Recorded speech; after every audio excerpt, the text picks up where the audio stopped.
7,239 feet, Highwood Pass in the Rockies is the highest pass in Canada. The reason we're here, this week on Test Drive, we take a look at the 1994 Dodge Ram pickup. Until the advent of the new Ram, pickups were, for the most part, very staid in their appearance. The new Ram adds an interesting slant. The inspiration for the truck came from the 50s Power Ram wagon. However, the resemblance to the current breed of full-size Freightliner trucks cannot be mistaken. The raised hood line, lowered fenders and placement of the headlights all give away the similarity. Beneath the stylish hood you'll find a choice of no fewer than 5 different engines. The base 3.9-litre V6, the 5.2-litre V8 found in our test vehicle, a 5.9-litre V8, a 5.9-litre Cummins turbo diesel, and the truly awesome 8-litre V10. The latter giving the truck an unbelievable gross combined weight rating of 19,000 pounds, the trailer towing portion being about 13,600 when properly equipped. Our 1500 series tester is capable of towing a 7,700 pound trailer.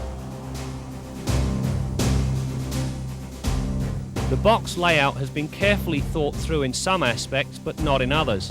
For starters, there are 4 drain holes at the cab end of the bed. Now this will eliminate the large puddle of water you see so many other trucks transporting. You can subdivide the box into 3 separate compartments as well as 2 levels, and of course you'll find plenty of tie-downs. The drawback is that the box is tapered. There is a 2.5-inch discrepancy between the front and rear of the box when measured at the top of the sides. The problem with this is that not too many caps or camper conversions will fit with a taper. This means an unnecessary extra cost. For those that already own a cap, it's unlikely that it will fit the new Ram. The 5.2-litre motor in our truck has been substantially reworked. By revising the cam profile, modifying the valve train, utilising free-flow heads and adding sequential electronic fuel injection, power is now rated at 220 horses and 300 pounds-feet of torque at just 3,200 RPM. That means you have access to an abundance of torque low down in the rev range. Matched with this engine is a 4-speed automatic that features an on-off switch for the overdrive. The unique part being that for the first time you can now add a power takeoff to the automatic tranny. Previously, if you wanted a PTO, you had to go with a manual transmission. During the test, we averaged a commendable 11.2 litres per 100 kilometres or 25.2 miles per gallon. Now that for a full-size 2-wheel drive truck is surprisingly good, especially when tested at altitude.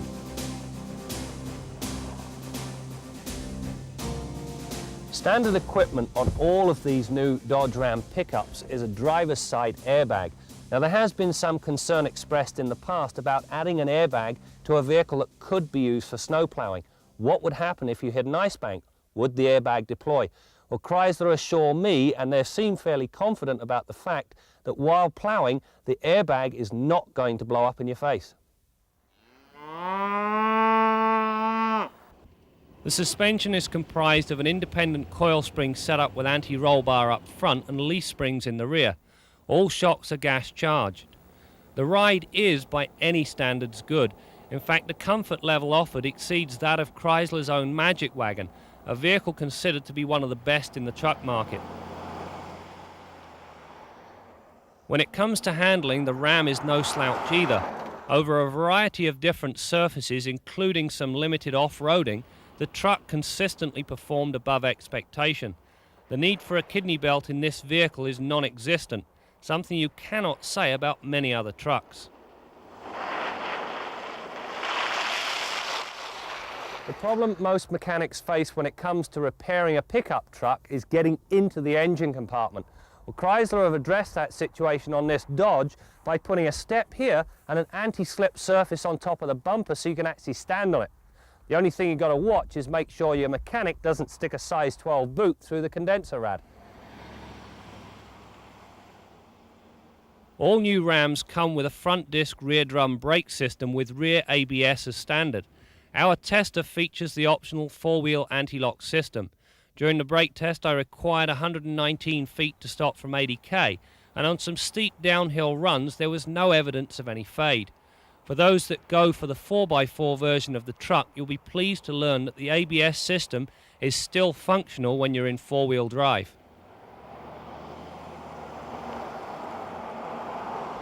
One of the things that really impressed me about this new truck was the interior. First of all, it's very large and every ounce of space has been put to good use. There's loads of storage behind the front seats. The 40-20-40 front seat allows you to adjust either half independently. That gives a lot of comfort to the two front passengers. However, the really neat part is the center console. It folds down. You now have a business office. There's room there for a fax machine, a telephone, even a computer. Inside, the Laramie SLT comes loaded with standard stuff, including power locks and mirrors, cruise control, air conditioning, which uses R134A rather than Freon, a power 6-way driver's seat, and a great sounding radio complete with cassette. For some strange reason, power mirrors are an option. The dash features big, easy to read analog instruments, rotary style heater controls, dual coffee cup holders, and a handy power outlet. Now if you look up, you'll find a center console that houses the compass and outside temperature. With the improvements Chrysler have made on the 1994 Ram, I think it's safe to say that their share of the pickup truck market is going to increase substantially. Having finished with a Ram, it's now time to put Rawhide here through her paces.